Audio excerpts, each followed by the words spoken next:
Shalom Elohimers, tayangan ini hanya berisi khotbah pada ibadah. Segmen lain dalam ibadah tidak termasuk dalam tayangan ini.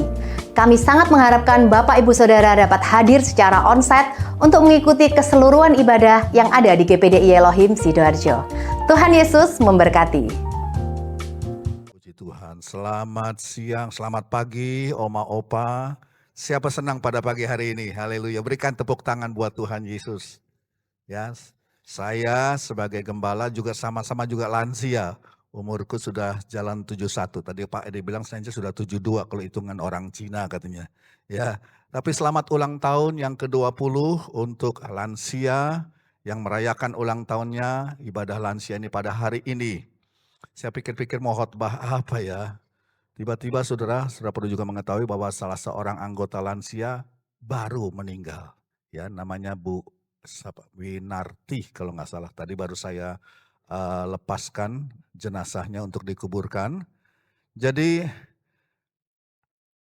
ada yang lahir, ada yang merayakan ulang tahun, tapi ada juga yang meninggal Bapak Ibu. Ya, itulah sebabnya saya bacakan saja tentang sorga. Siapa mau dengar tentang sorga?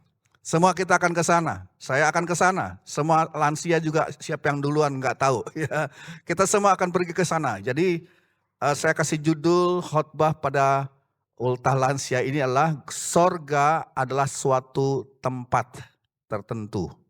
Sorga adalah sebuah tempat. Mari kita baca dulu Yohanes pasal 14 ayat 1 sampai 3. Yohanes 14 ayat 1 sampai 3. Yohanes pasal 14 ayat 1 sampai 3, Tuhan Yesus berkata begini, janganlah gelisah hatimu, percayalah kepada Allah, percayalah juga kepadaku, di rumah Bapa-Ku ada banyak tempat tinggal, jika tidak demikian tentu aku mengatakannya kepadamu, sebab aku pergi ke situ untuk menyediakan tempat bagimu, dan apabila aku telah pergi ke situ dan telah menyediakan tempat bagimu, aku akan datang kembali dan membawa kamu ke tempatku, supaya di tempat di mana aku berada, kamu pun berada. Oma Opa, pengetahuan kita tentang sorga itu terbatas banget. Ya, mau bilang dia ahli teologi, mau bilang saya, mau bilang Oma Opa, pengetahuan tentang kayak apa sorga itu sangat-sangat terbatas. Ya, kalau kita lihat dalam Alkitab lebih banyak memberitahukan tentang apa yang nggak ada di sorga daripada apa yang ada. Gitu. Alkitab jarang sekali bicara tentang apa yang jadi Alkitab lebih banyak memberitahukan kepada kita tentang apa yang tidak ada di sorga. Jarang mau kasih tahu apa yang ada di sorga. Mungkin lebih banyak apa yang tidak ada di sorga itu yang dikasih tahu sama kita. Ya, cuma saya mau bilang begini, Oma Opa, Alkitab memberikan kepada kita semua yang perlu kita tahu tentang sorga. Apa yang kita ketahui melalui Alkitab tentang sorga, negeri, tempat kita tuju, itu diberitahu kayak apa, tapi tidak semua-muanya dikasih tahu oleh Tuhan.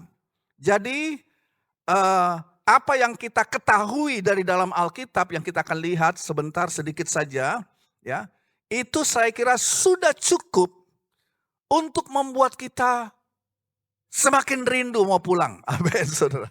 Ya, sebab ini kata Alkitab dan Alkitab tidak pernah bohong. Ya, ketahuilah bahwa apa yang dikatakan Alkitab walaupun tidak banyak tentang sorga, tapi cukup untuk membuat Oma, Opa dan saya itu kagum, terpukau akan tempat di mana kita akan pergi kalau Tuhan panggil kita atau nanti kalau Tuhan jemput kita waktu dia datang pada kali yang kedua. Jadi Oma Opa, Tuhan itu sengaja, ya, Allah dengan sengaja itu menyimpan beberapa hal mengenai sorga yang belum dia kasih tahu sama kita. Ya, waktu Rasul Paulus dalam surat Korintus bilang begini, dia katakan, aku nggak tahu di dalam tubuh atau di dalam roh, aku diangkat ke sorga. Aku diangkat ke langit yang ketiga. Ya, dia nggak tahu apakah bersama dengan tubuhnya atau di dalam roh katanya. Tetapi Paulus diangkat sampai ke Firdaus, sampai ke tingkat langit yang ketiga. Jadi sorga itu adanya di langit yang ketiga, gitu, Oma Opa. Ya. Dan Paulus berkata bahwa dikatakan bahwa di sana Paulus melihat hal-hal yang tidak boleh diungkapkan dulu. Dia dilarang. Apa yang kamu lihat, jangan kasih tahu dulu. Tuhan perintahkan demikian. Ya, jadi Paulus melihat hal-hal yang tidak dapat diungkapkan, hal-hal yang tidak diperbolehkan untuk dinyatakan kepada kita. Itu masih sesuatu yang bersifat rahasia yang kudus. Saudara, Oma Opa, engkau tidak boleh menceritakannya dulu. Itu kata Tuhan.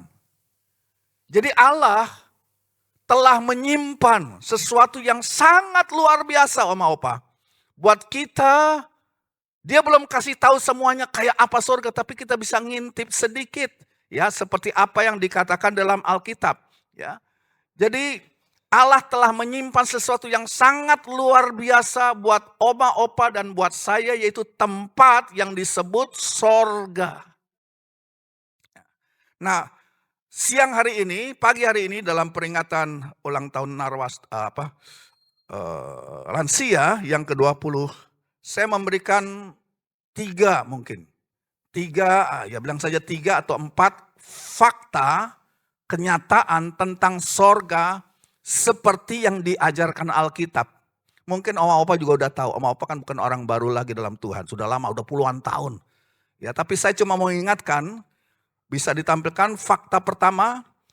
Ini yang pertama, sorga adalah apa? Tempat yang apa? Nyata. Ini bukan isapan jempol. Sorga itu bukan dongengan untuk supaya si sinyo yang masih kecil supaya tidur diceritain tentang yang bagus-bagus. Oh sorga, bala-bala ceritanya ada ini, ada itu supaya sinyonya tidur.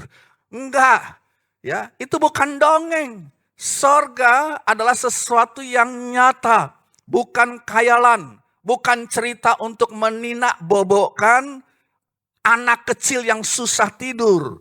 Surgalah satu tempat yang real, yang nyata, ada di dalam rencana Allah. Ya, mari kita lihat, tadi kita sudah sempat singgung di 2 Korintus pasal 12. 2 Korintus 12 ayat 2 sampai 4, Paulus bilang begini, 2 Korintus 12 ayat 2 sampai 4. Aku tahu tentang seseorang, ya, 14 tahun yang lalu, entah dalam tubuh, aku tidak tahu, entah di luar tubuh, aku tidak tahu. Allah yang mengetahuinya, ya, orang itu telah diangkat sampai ke tingkat yang ketiga dari sorga. Ya.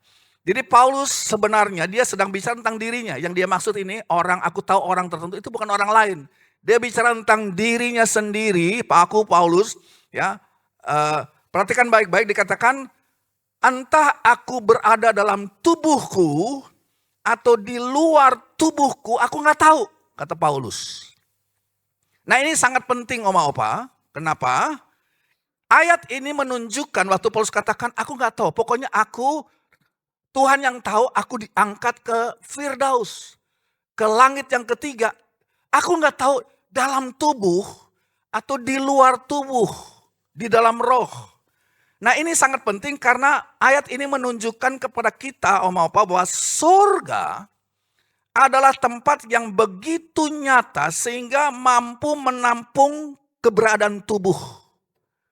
Coba Oma Opa cubit tubuhnya, berasa nggak? Rasa ya, kita nih bukan tuyul. Kalau tuyul nggak ada tulangnya, nggak ada darahnya, nggak bisa dipegang. Ya, kayak udara gitu saudara. Ya, tapi kita ini tubuh kita nyata. Dan Paulus katakan, aku tuh nggak tahu apakah aku waktu diangkat oleh Tuhan di dalam roh atau di dalam tubuh. Jadi kemungkinan bisa bahwa seseorang di dalam dengan kemurahan Tuhan, dengan kuasa Tuhan diangkat tubuhnya yang nyata masuk surga. Contohnya siapa? Masih hidup udah diangkat hidup-hidup saudara. Elia. Siapa lagi? Henoh. Nah dari ayat ini kita tahu surga bukan khayalan. Sebagaimana tubuh tubuh kita itu ada. Dan Paulus katakan, aku tuh nggak tahu, Tuhan yang tahu apakah aku dalam roh atau dalam tubuh. Jadi sorga adalah satu tempat yang begitu nyata sampai bahkan tubuh kita itu bisa ke sana juga. Tentu dengan kemurahan Tuhan ya, tidak semua orang diizinkan seperti itu ya. Tapi memang ada 2 orang lah minimal yang sudah ke sorga dengan tubuh fisiknya. Sampai sekarang dia masih ada, nanti dia akan turun lagi di akhir zaman untuk mati. Matinya nanti di akhir zaman. Ya, itu terserah Tuhan. Tapi kita lihat berarti sorga itu beneran ada. Beneran ada. Bukan khayalan, itu satu tempat yang sungguh-sungguh ada. Ya. Nah, menarik kalau kita lihat, kita masih membahas tentang sorga lah satu tempat yang real, yang nyata. Kalau Alkitab menggambarkan sorga selalu dikatakan di atas, kan gitu. Alkitab menggambarkan sorga sebagai suatu tempat yang up there atau di atas. Di atas. Nggak pernah dikatakan sorga di bawah, nggak ada. Ya, neraka tuh yang di bawah. Tapi sorga selalu dikatakan arahnya ke atas. Di atas. Rasul Paulus berkata bahwa ia diangkat ke sorga. Nah, banyak orang yang tidak percaya kepada Alkitab, orang ateis atau orang yang menghina firman Allah, saudara bilang begini, mereka tidak percaya, mereka mengejek orang Kristen yang percaya kepada Alkitab. Mereka bilang begini, kamu tuh goblok, kamu bodoh orang Kristen. Tidakkah kamu tahu bahwa bumi itu kan bulat? Bumi bulat ya Ibu ya, betul? Jadi menurut mereka ya memang masuk akal. Kalau Paulus dikatakan, kalau Alkitab katakan begitu ada orang percaya dalam Tuhan meninggal, dia ke atas. Dia naik. Lah kalau di Palestina, ke atasnya ke arah mana saudara? Kalau kita lihat bumi, ya lihat aja ntar di rumah tuh buli, mungkin dia ada sebelah sini. Ke atas berarti ke sana. Gitu ya. Lah kita di Indonesia kan lain lagi tempatnya, karena bumi bulat. Kita bilang di atas tuh tempatnya lain. Jadi di atas di Palestina dengan di atas di Indonesia itu tempatnya berbeda. Karena bumi bulat. Jadi mungkin mereka bilang orang zaman dulu tuh percaya bumi gak bulat. Bumi datar, makanya di atas sama semua ke atas. Tapi ilmu pengetahuan berkata bahwa bumi bulat. Jadi di atas itu di atas Palestina itu beda dengan di atasnya Indonesia. Jadi mereka bilang kamu bodoh. Ya, kamu digoblokin Alkitab. Gak ada itu. Sorga kok di atas? Ya, di atas yang mana? Kan bumi bulat. Di atasnya Palestina, Israel beda dengan di atasnya Indonesia. Beda dengan di atasnya Amerika. Beda dengan di atasnya Australia gitu loh. Tapi oma-opa, saya percaya firman Tuhan. Firman Tuhan gak salah kalau mengatakan bahwa kalau ada seseorang yang meninggal dia diangkat ke atas. Yesus naik ke sorga ke atas. Ya, nah ada satu tempat di bumi ini, saudara, oma opa, ada satu tempat di permukaan bumi ini yang selalu berada di atas, biar bagaimanapun. Di mana itu oma opa? Selalu di atas, selalu arahnya ke atas. Kalau lihat bola bumi, atas itu utara, betul nggak? Utara itu di atas. Ya ini ilmu pengetahuannya oma opa ya, bisa coba nanti suruh anak ya atau cucu yang ngerti punya tustel. Coba tustelnya diarahkan, tustel tahu ya foto, diarahkan ke utara, maksudnya ke bintang yang disebut bintang utara. Sebab itu arahnya di utara. Itu apa namanya? Teleskopnya atau kameranya dibuka terus. Hasilnya nanti ya kita akan lihat bahwa yang ke foto itu adalah satu lingkaran. Itu aja.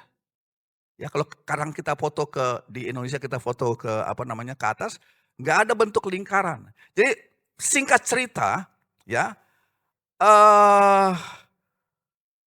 utara itu adalah posisi yang tetap di atas. Tetap mengarah ke atas. Jadi satu-satunya tempat di bumi yang betul-betul up mengarah ke atas adalah utara. Utara, ya. Nah, saya percaya Alkitab mengajarkan sorga berada di utara. Ada ayatnya, oh. Ada seorang, saya pernah melihat ya jemaatnya, saudara, waktu dipanggil Tuhan, lantas balik lagi. Dia katakan, dia seperti dibawa ke utara. Dan dari situ ada jalan raya ke sorga. Itu dalam penglihatan dia ya. Ya Alkitab tidak cerita demikian, cuma Alkitab katakan saudara, kita baca coba Yesaya 14 ayat 13 dan 14. Di utara, sorga itu. Ya. Yesaya 14 ayat 13, ini tentang Lucifer. Lucifer sebelum jatuh jadi setan, dia posisinya di sorga ya, betul ya. Dikatakan, engkau yang tadinya berkata dalam hatimu, aku akan naik ke langit. Aku akan mendirikan tahtaku mengatasi bintang-bintang Allah. Nah, Oma Opa perhatikan ini. Aku akan duduk di atas bukit pertemuan, jauh di mana? Di utara. Jadi iblis ini bilang begini, aku akan naik melampaui bintang-bintang yang ada.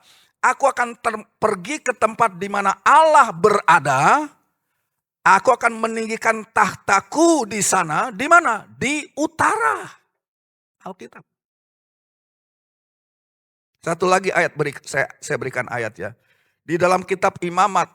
Imamat pasal 1 ayat 11. Ini Alkitab memberitahukan kepada, Allah memberitahukan kepada umat Israel. Bagaimana mereka melakukan korban. Jadi mereka datang kepada Tuhan, mereka harus bawa korban. Cuma korbannya posisinya harus bagaimana? Itu ada aturannya. Kalau korban mau dipersembahkan kepada hadirat Allah, posisinya harus pas. Ya, coba baca Imamat pasal 1 ayat 11. Lalu haruslah ia, jadi orang yang membawa korban, menyembelihnya di sisi mezbah, di mana? Di sebelah utara, di mana? Jadi saudara, arah utara itu arah ke sorga. Itu bukan kata saya, itu kata Alkitab. Dan ada banyak ayat yang lain mengingat waktu saya nggak bisa kasih. Jadi ini cuma mau kasih tahu. Sorga itu ada. Satu tempat yang kalau kita mau tahu ada ke atas. Dan ke atas itu ya kalau di bumi itu tempat tidak ada tempat lagi, ke utara. Kesanalah nyawa-nyawa orang benar itu pergi. Oma Opa juga nanti kalau Tuhan panggil ya ke sana. Ini sempat dilihat oleh Pendeta Coyonggi sudah meninggal, tapi tadi saya katakan bahwa anggotanya waktu dia meninggal, cuma balik lagi kan ada pengalaman seperti itu, balik lagi. Nah, katanya waktu dia meninggal melepaskan nyawanya, dia pergi ke utara, dari situ ada jalan raya tembus ke sorga. Ya itu menurut penglihatannya ya. Tapi kayaknya nggak salah juga, sebab ini dikatakan demikian. Jadi surga adalah satu tempat. Ya, ini bukan hayalan. Itu satu tempat yang real. Satu hari nanti Oma Opa dan saya akan pergi ke sana. Amin. Di dalam tubuh yang baru. Dalam tubuh kebangkitan. Ya. Kaki kita, kaki tubuh kebangkitan itu akan perlu tempat untuk menjejakkan kaki. Sebagaimana kita perlu tempat di bumi untuk jejaknya ya di bumi Indonesia sekarang ini. Kalau kita berpulang, Tuhan panggil kita ke sorga, arah ke utara, tempatnya ada di mana kita menjejakkan kaki kita, tapi kakinya tubuh kebangkitan. Ya. Harus ada tempatnya. Ya di sorga itu, di arah utara. Jadi sorga adalah tempat yang nyata. Sorga berada di satu tempat di dalam peta Allah. Itu yang pertama. Yang kedua, fakta kedua boleh disampaikan, ditulis. Orang-orang yang telah diselamatkan pergi ke sorga setelah mereka meninggal. Mungkin bisa ditambahkan langsung pergi ke sorga setelah mereka meninggal. Maksudnya gimana? Ya, orang-orang yang telah diselamatkan pergi waktu mereka meninggal pergi ke atau langsung pergi ke sorga setelah mereka meninggal. Kita baca 2 Korintus pasal 5. 2 Korintus pasal 5 ayat 6 sampai 8.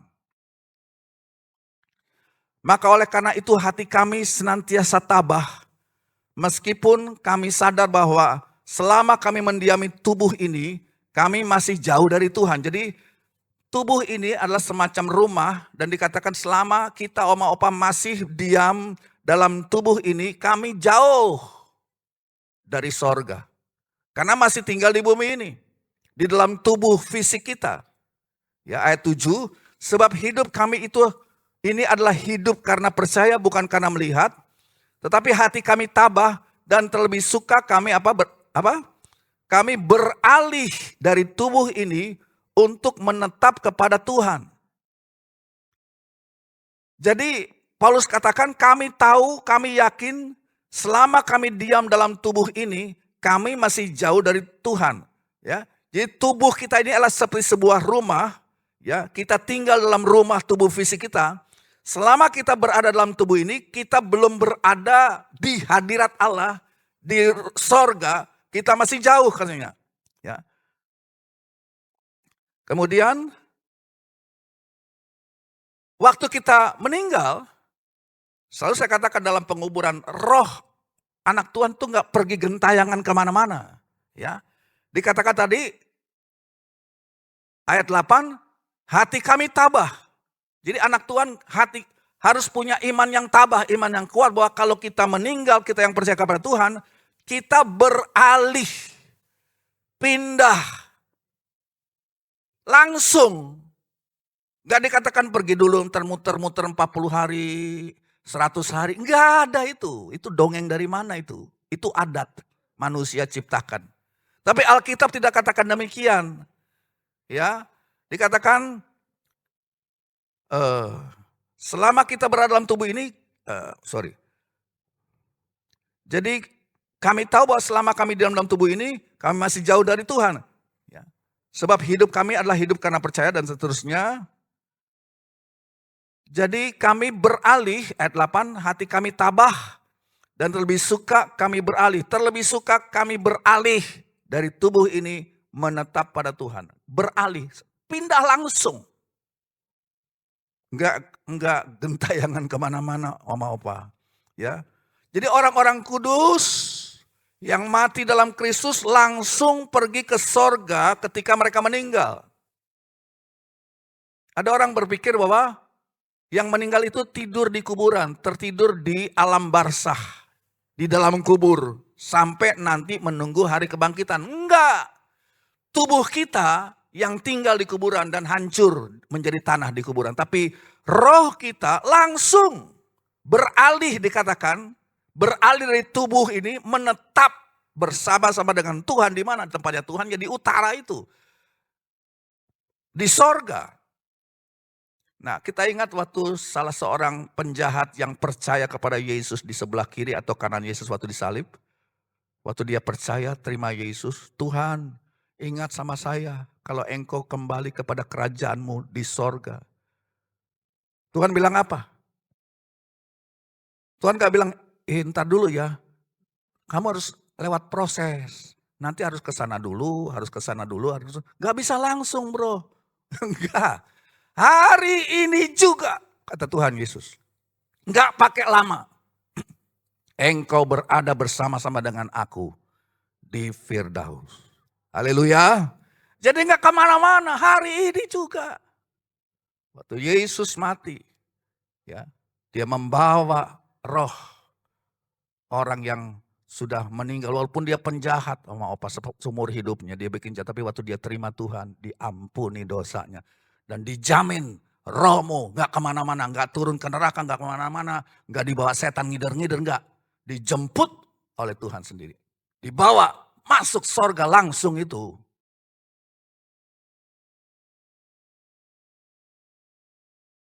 Kemudian coba lihat, waktu Yesus mati di atas kayu salib, dia bilang apa? Dia bilang begini, ya Bapa, ke dalam tanganmu lah kuserahkan rohku. Jadi Yesus menyerahkan rohnya bukan ke bawah tapi kepada Bapa Surgawi. ke dalam tangan-Mu lah. Kalau nanti satu saat saudara, oma opa kita dipanggil Tuhan, bilang begini, Tuhan ke dalam tangan-Mu lah kuserahkan rohku. Roh ini gak kemana-mana. Ya, saudara. Ya. Oke, itu aja. Jadi jelas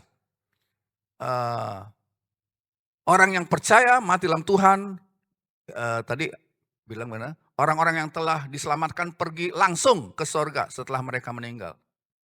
Yang ketiga yang saya mau katakan tentang sorga adalah ini sebuah pertanyaan, ya, sebuah pertanyaan. Pertanyaannya begini.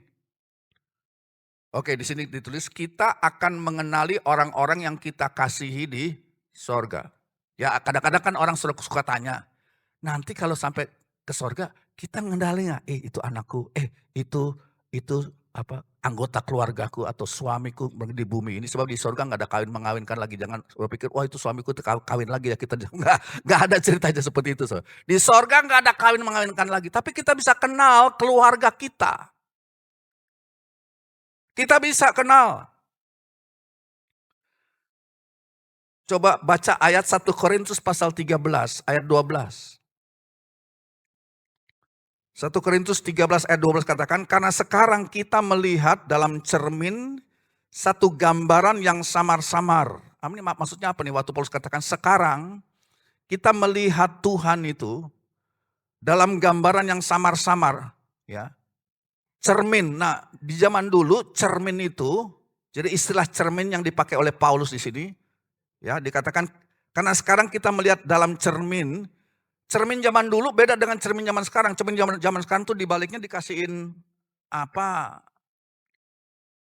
Sesuatu yang mengkilat benar sehingga kita bisa lihat dengan begitu jelas muka kita di cermin. Tapi zaman dulu belum ada. Zaman dulu orang bikin cermin itu dari apa? Kuningan yang digosok, ya. Sehebat-hebatnya orang gosok, lihatnya samar-samar, nggak jelas. Ya. Cermin zaman dulu gak seperti cermin zaman sekarang. Ya, mereka mengambil kuningan kemudian dipoles sampai mengkilap. Tapi mengkilapnya juga ya gimana kuningan. Dipoles bagaimana juga ya yang bisa dilihat kayak bayangan. Samar-samar. Itu yang dimaksudkan oleh Paulus. Sekarang kami melihat Allah itu ya seperti samar-samar. Tidak jelas. Tetapi ayatnya belum selesai. Nanti kita akan melihat jelas katanya. Muka dengan muka. Sekarang aku hanya mengenal sebagian. Tapi nanti aku akan mengenal dengan sempurna sama seperti aku telah dikenal.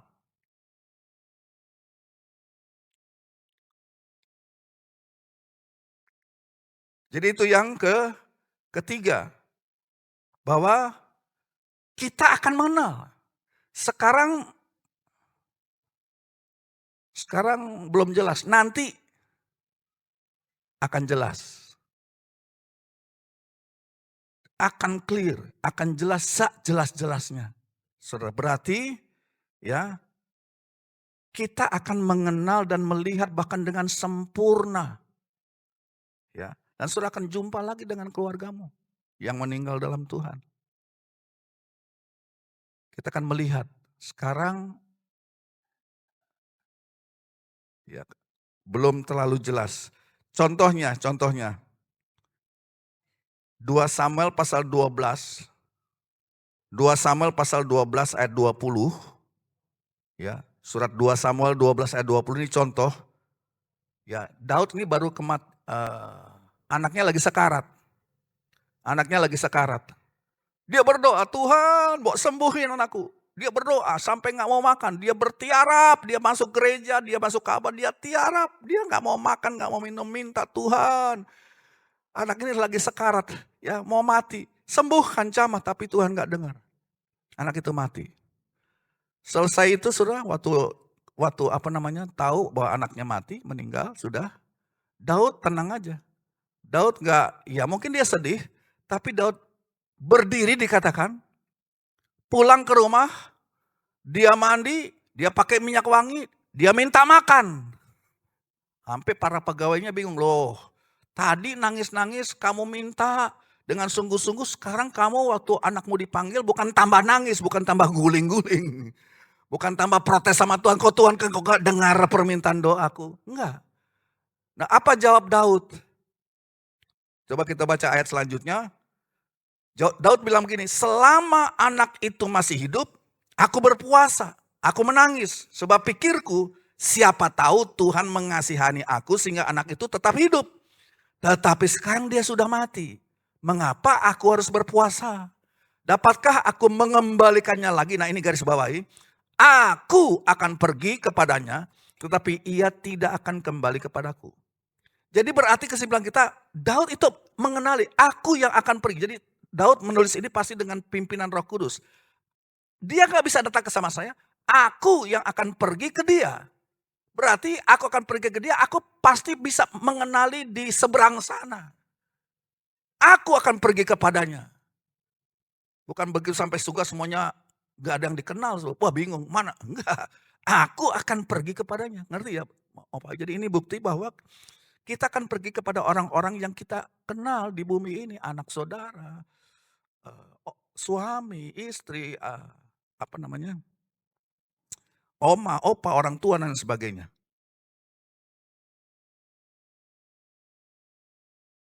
Coba baca 1 Tesalonika 4 ayat 16-17. Saya tidak berbicara panjang, soalnya ada banyak ya yang saya mau sampaikan, tapi mengingat waktu ya. 1 Tesalonika 4 ayat 16-17. Sebab pada waktu tanda diberi, ini waktu kedatangan Tuhan, yaitu pada waktu penghulu malaikat berseru dan sangkakala Allah berbunyi, maka Tuhan sendiri akan turun dari sorga, dan mereka yang mati dalam Kristus akan lebih dahulu bangkit. Ya, jadi ini bicara tentang kedatangan Yesus, dan waktu Yesus datang ada yang bangkit inilah mereka yang sudah lebih dahulu mati. Oma opa kita, anak kita yang sudah mendahului kita, yang tubuhnya mungkin sudah jadi abu, sudah jadi tanah di kuburan, itu akan diberikan tubuh yang baru, ya, tubuh kebangkitan namanya, sama seperti tubuh Yesus, dan mereka akan bangkit lebih dahulu. Ya, baca terus. Kemudian kita yang hidup, ya, oma opa ini yang menjadi doa saya kepingin Tuhan kalau boleh, waktu engkau datang kali kedua, saya masih hidup dan saya tidak perlu mengalami mati. Tubuh saya akan diubahkan menjadi tubuh seperti engkau punya, tubuh kebangkitan. Nah kemudian kita yang hidup, yang masih tinggal, garis bawah ini akan diangkat apa? Sendirian? Bersama-sama. Berarti saling kenal. Ya, diangkat bersama-sama dalam satu tubuh spiritual. Tahu, kamu ya, kamu. Dan kita ketemu, ya, kita akan ketemu bersama-sama sekeliling tahta Tuhan. Kita akan berkumpul dengan sanak keluarga kita. Ya. Ada ayat-ayat kalau oma opa baca khususnya di Perjanjian Lama, selalu dikatakan kalau ada orang-orang kudus, para pahlawan Alkitab yang meninggal di Perjanjian Lama, Alkitab bilangnya begini, ya. Alkitab berkata bahwa mereka pergi untuk dikumpulkan kepada nenek moyangnya. Tuh. Mereka pergi ke tempat di mana mereka dikumpulkan kepada kaum keluarganya, kepada nenek moyang mereka. Ya. Jadi, coba lihat, Kejadian 25 ayat 8. Kejadian 25 ayat 8 katakan, Abraham menghembuskan nafas terakhir dan mati pada waktu telah putih rambutnya, tua dan lanjut umurnya. Lalu ia dikumpulkan apa? Kepada kaum leluhurnya. Setiap orang-orang percaya yang mati dalam Tuhan di Perjanjian Lama dikatakan dikumpulkan ke kaum leluhur. Bukan berarti dikumpulkan nanti kuburannya jadi satu ditumpuk. Ya boleh-boleh aja. Tapi bukan itu maksudnya. Mereka meninggal, mereka dikumpulkan kepada kaum leluhurnya, oma opanya atau mereka yang sudah pergi lebih dahulu ke sorga. Dikumpulkan itu banyak dalam Perjanjian Lama. Ayat yang terakhir, ya mengingat waktu sebenarnya ada 5 atau 6, tapi kita sampai di sini aja. Matius 8 ayat 11. Yesus bilang begini, Matius 8 ayat 11. Aku berkata kepadamu, banyak orang akan datang dari timur dan barat, duduk makan bersama-sama dengan Abraham, Ishak dan Yakub di dalam kerajaan sorga. Berarti kita tahu, oh ini Abraham. Lalu dikatakan banyak orang akan datang dari timur dan barat. Ya, kita ada di timur. Duduk makan bersama dengan Abraham. Kita akan kenal, ini Abraham nih. Gak tahu, gak pernah lihat fotonya kan. Loh gimana om gak pernah lihat fotonya. Ya, tahu gak fotonya Abraham kayak apa? Ishak lagi, Yakub, gak tahu. Tapi yang nggak tahu Tuhan bisa bikin mujizat begitu rupa sehingga kita tahu. Bukan berarti di sorga orang pakai name tag. Ini Abraham. Ya, pakai supaya, oh ini Abraham. Enggak. Pengenalan kita langsung ngeh kita di dalam pikiran dan roh kita. Ya jadi pengenalannya bukan hanya melalui penglihatan tapi kita langsung tahu ini Abraham. Kan Opa ingat waktu di Bukit Kemuliaan, waktu Yesus pergi ke Bukit Kemuliaan bersama dengan 3 muridnya siapa? Yohanes, Petrus, Yohanes, dan Yakobus, 3 murid yang paling dekat dengan Yesus. Dibawa ke Bukit Kemuliaan, itu masih ada sampai sekarang di Israel, ada gerejanya di situ. Ya, saya pernah selalu pergi ke sana. Ya. Di sana saudara, kita melihat dalam Alkitab katakan Yesus berubah, penuh kemuliaan, pakaiannya putih, gak ada seperti cahaya matahari. Ya, sampai ketakutan murid-murid, ternyata Tuhan Yesus, biasanya kita ketemu biasa-biasa aja, sekarang dia luar biasa. Lantas datang 2 orang. Siapa? Yang bercakap-cakap dengan Yesus. Siapa? Musa dan Elia. Kok tahu? Petrus bilang, Tuhan ini luar biasa banget. Ya, aku mau kamu jangan cepat-cepat pulang ke sorga. Saya bikinin kemah. 1 untuk Musa, 1 untuk Elia, 1 untuk engkau. Loh kok Petrus tahu kalau itu Musa? Kok Petrus tahu kalau itu Elia? Berarti tahunya di dalam hati, dalam roh. Kita tahu orang-orang yang sudah meninggal dalam Tuhan. Yang sudah mendahului kita.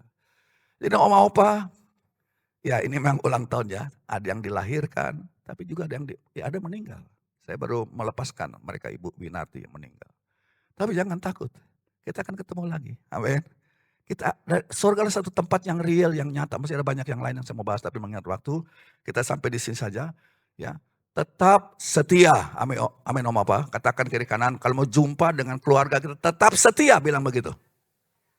Ya, kita pasti ketemu muka dengan muka. Sekarang belum, masih burap. Ya, tapi kita satu saat akan melihat wajah Yesus dan juga wajah dari mereka yang sudah menolong kita, sanak keluarga kita. Yang juga setia dalam Tuhan. Mari sama-sama kita bangkit berdiri. Nyanyikan lagu tadi yang sudah dinyanyikan. Musim selalu akan berganti, kasih Tuhan tetap abadi. Mau apa senang punya Tuhan Yesus yang menjanjikan dia punya rumah buat kita. Dan rumah itu real, buatan tangan sendiri. Buatan tangan Yesus sendiri. Ya, dan itu nyata. Ya, kita bisa pegang, kita bisa raba. Jalannya dari emas. Rumahnya bagus banget. Aduh, ya. Siapa rindu mau pulang ke surga? Nanti pada waktunya Tuhannya, jangan sekarang mau apa. Kita mau makan kue dulu nih, mau makan. Dapat hadiah dulu ya. Senang iring Tuhan.